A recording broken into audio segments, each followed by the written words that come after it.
6월 17일 금요일입니다. 오늘 새벽 우리에게 주시는 하나님의 말씀은 마태복음 11장 12절로부터 19절까지 말씀입니다. 세례 요한의 때부터 지금까지 천국은 침노를 당하나니 침노하는 자는 빼앗느니라. 모든 선지자와 율법이 예언한 것은 요한까지니 만일 너희가 즐겨받을진대 오리란 엘리야가 곧 이 사람이니라. 귀 있는 자는 들을지어다. 이 세대를 무엇으로 비유할까? 비유하건대 아이들이 장터에 앉아 제 동물을 불러 이르되 우리가 너희를 향하여 피리를 불어도 너희가 춤추지 않고 우리가 슬피 울어도 너희가 가슴을 치지 아니하였다 함과 같도다. 요한이 와서 먹지도 않고 마시지도 아니하매 그들이 말하기를 귀신 들렸다 하더니 인자는 와서 먹고 마시매 말하기를 보라 먹기를 탐하고 포도주를 즐기는 사람이요 세리와 죄인의 친구로도 하니 지혜는 그 행한 일로 인하여 옳다함을 얻느니라. 아멘. 예수님은 세례 요한에 대해서 말씀하시고 그가 얼마나 귀한 존재인지를 말씀해 주셨습니다. 세례 요한은 구약의 선지자보다 더 나은 정도가 아니라 11절 말씀 보시면 인류 역사상 여자가 낳은 자 중에서 가장 큰 자라고 하였습니다. 그러면 예수님은 왜 이렇게 세례 요한을 지켜 세워주는 것일까요? 구약 성경에도 얼마나 위대한 인물들이 많습니까? 아브라함도 있었고 요셉, 모세, 다윗, 또 사무엘과 엘리야 등 어쩌면 세례 요한보다 더욱 위대한 인물들이었는데요. 예수님은 왜 세례 요한을 가장 큰 자라고 하셨을까요?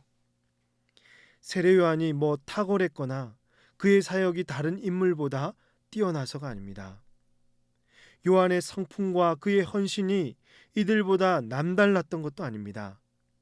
그가 이렇게 평가받았던 이유는 예수님의 구속 사역과 관련되어 있기 때문이죠.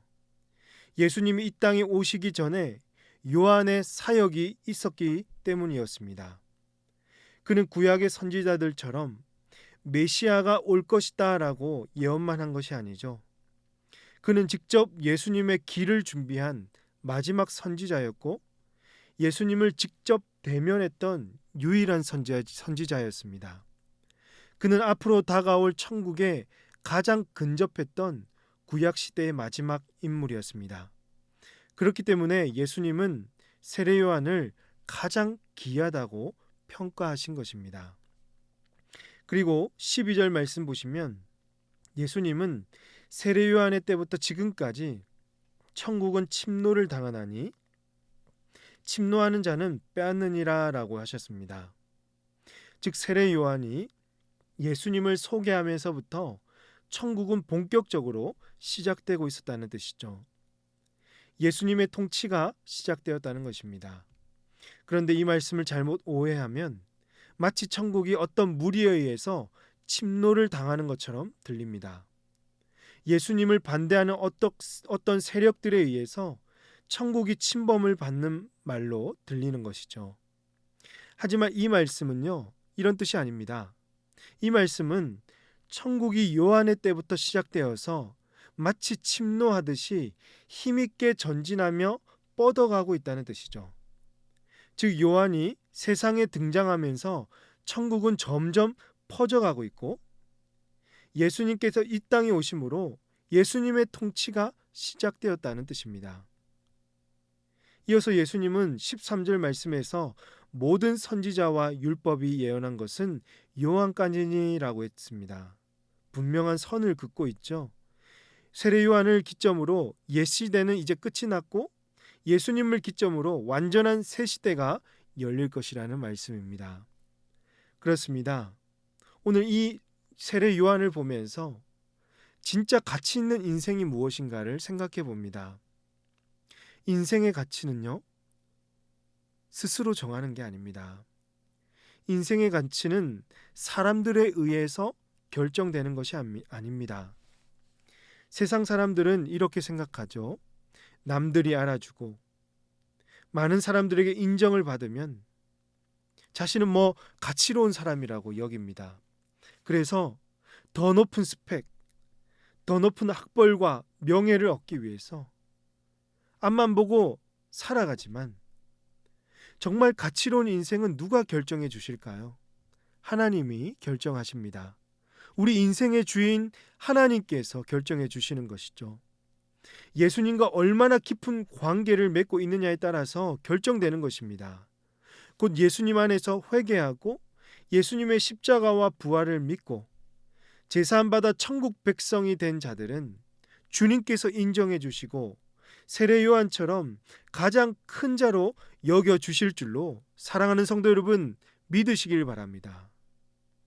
그러므로 다른 사람의 시선을 신경 쓰거나 세상 눈치를 보는 인생이 되지 마시고 정말 주님께 인정받고 주님께 귀하게 쓰임 받는 저와 여러분이 되시기를 주님의 이름으로 축복합니다. 이어지는 구절에서 예수님은 이 세대가 어떤 세대인지를 비유를 통해 말씀하고 있습니다. 이 세대라고 한다면 바로 당시 종교 지도자들이나 유대인들을 가리킵니다. 16절과 17절 말씀 보시면 이 세대를 무엇으로 비유할까? 비유하건대 아이들이 장터에 앉아 제 동물을 불러 이르되 우리가 너희를 향하여 피리를 불어도 너희가 춤추지 않고 우리가 슬피 울어도 너희가 가슴을 치지 아니하였다 함과 같도다라고 했습니다. 이 말씀은 아이들이 장터에서 마치 결혼식 놀이처럼 피리를 불고 있지만 친구들은 아무런 춤도 추지 않고 그래서 아이들이 이제 놀이를 바꾸어서 장례식 놀이처럼 애곡을 부르지만 친구들은 아무 반응도 없다라는 것입니다. 예수님은 이 세대를 웃자고 해도 웃지 않고 울자고 해도 울지 않는 아무 반응도 없는 세대, 장단을 맞추어 주지 않는 분위기 파악을 전혀 못하는 세대라고 안타까워하고 계시는 것입니다. 이 세대의 반응은 놀 줄 몰라서가 아닙니다. 오히려 이들이 더 잘 놀 수도 있습니다. 그러니까 그냥 세례 요한이나 예수님이 싫어서 이렇게 행동하는 것이죠. 그들은 세례 요한을 우습게 여겼고 예수님을 철저히 무시하고 멸시했기 때문에 이런 행동을 한 것입니다.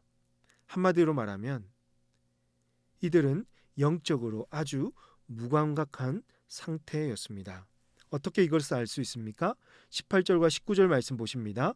요한이 와서 먹지도 않고 마시지도 아니하매 그들이 말하기를 귀신이 들렸다 하더니 인자는 와서 먹고 마시매 말하기를 보라 먹기를 탐하고 포도주를 즐기는 사람이요 세리와 죄인의 친구로다 하니 지혜는 그 행한 일로 인하여 옳다함을 얻느니라 라고 했습니다.